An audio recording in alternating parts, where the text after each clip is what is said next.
वाले लोगों को जो ये लोग बार बार बोलते हैं, एक बात बताइए, रेलवे किसके अंडर में आते हैं?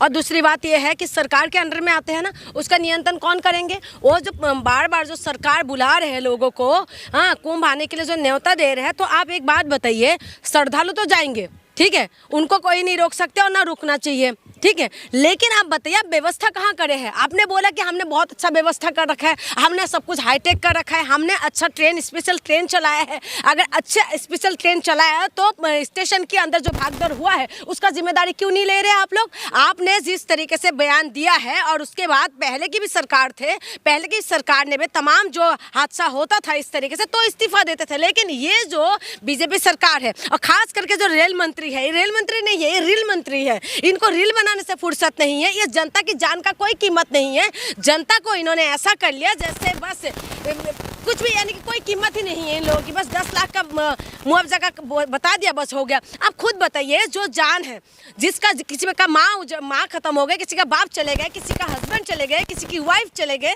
और किसी का बच्चा चले गए। अभी मैं देख रही थी कि उनका पिता बता रहे थे कि बच्चे के सर पे ना रॉड घुस गए। आप बताइए कि कितना दर्दनाक होगा कि पिता के सामने एक बच्चे के सर पे रॉड घुसेड़ जाना, और उसके बाद इतना तकलीफ से गुजरे होंगे, और उसके बाद भी ये लोग कह रहे कि पहले तो बता रहे थे, घुमा रहे थे कि भागदौड़ी नहीं हो रहे, लेकिन उसके बाद धीरे धीरे जाके ये लोग मान रहे कि हाँ भाई भागदौड़ हुए थे। क्यों? सरकार की क्यों गलती नहीं? सरकारी पद कितना खाली है, कितना सरकारी पद खाली है, उसको भरा क्यों नहीं जा रहे? रेलवे के अंदर कितना सरकारी पद खाली है, क्यों नहीं भर रहे?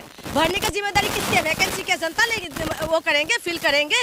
हाँ, वैकेंसी खोलने का जरूरत से ज्यादा जब इन्होंने बुलाया तभी गए हैं, ठीक है। जब इन्होंने बोला है कि आप आ जाइए, 100 करोड़ लोगों का इंतजाम किया है तो लोग गए हैं। स्पेशल ट्रेन चलाने की बात करें तो लोग गए हैं, लेकिन देखिए लोग भी थोड़ा सा जो है, लोगों के अंदर, लोगों को भी थोड़ा सा समझना पड़ेगा और अपनी समझदारी से सारी चीजें करना पड़ेगा। जब सरकार जिम्मेदारी नहीं ले रहे तो हमें खुद ही का कहते हैं ना कि खुद की सामान का खुद ध्यान रखो, तो वही हो रहा है कि खुद की जान का खुद ही ध्यान रखना पड़ेगा, क्योंकि आपकी जान का कोई कीमत नहीं है। सरकार के सामने सिर्फ और सिर्फ आपकी जान, सिर्फ और सिर्फ आप वोट देने के लिए है, उसके लिए कुछ नहीं, सिर्फ टैक्स देने के लिए है, आप वोट देने के लिए है, उसके बाद आपकी जान का कोई कीमत नहीं। ये सरकार जो है शिक्षा, स्वास्थ्य, बिजली, पानी की बात नहीं करते, ये सरकार जो अच्छी व्यवस्था की बात नहीं करते, जो कहते हैं कि जो रेलवे है हाईटेक बना लिया, सब कुछ बढ़िया कर दिया। अगर बढ़िया कर दिया तो लगातार ट्रेन हादसा क्यों हो रहे? आपने देखा होगा कुछ दिन पहले उड़ीसा में भी हुए थे।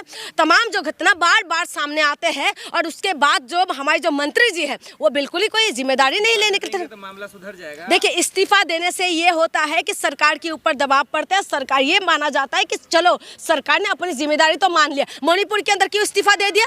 क्यों इस्तीफा दिया? मणिपुर में कितना ज्यादा बुरी हालत हो गए थे, उसके बाद क्या आपकी बीच में एक भी विधायक नहीं था जो जिम्मेदारी ले? आप वहां पर इस्तीफा दिया। आज वहां पर राष्ट्रपति शासन लागू है। जो सरकार कहते हैं हम मजबूत सरकार है, उस मजबूत सरकार के अंदर इस्तीफा वहां हो रहा है। रेल मंत्री इस्तीफा दे, लगा दे रेलवे में। इमरजेंसी क्यों लगाना चाहिए? इनके पास इतना मंत्री है, इतना तमाम जो इनके पास नेता है, उनको भी तो नहीं बना सकते, मिनिस्टर नहीं बन सकते क्या? ये अश्विनी वैष्णव जी बस बैठा रहना चाहिए, मंत्री को बिल्कुल बदल देना चाहिए, क्योंकि ये मंत्री जब से आए हैं ना तब से लगातार जो है ट्रेन हादसा हो रहा है। हादसा पहले भी होते थे, लेकिन पहले की सरकारों में ये था कम से कम जो जिम्मेदारी तो लेते थे, लेकिन ये सरकार जो है अटकाने भटकाने और लटकाने वाली जो सरकार है, ये जिम्मेदारी लेने के लिए तैयार नहीं है।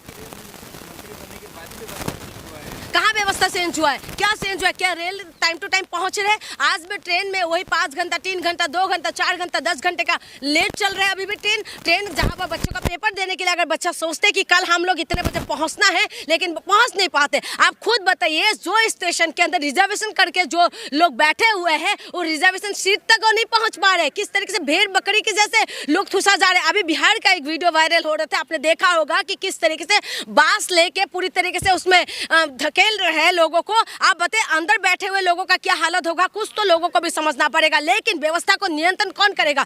पुलिस करेंगे, जो वहाँ की जो रेलवे का जो पुलिस होता है वो व्यवस्था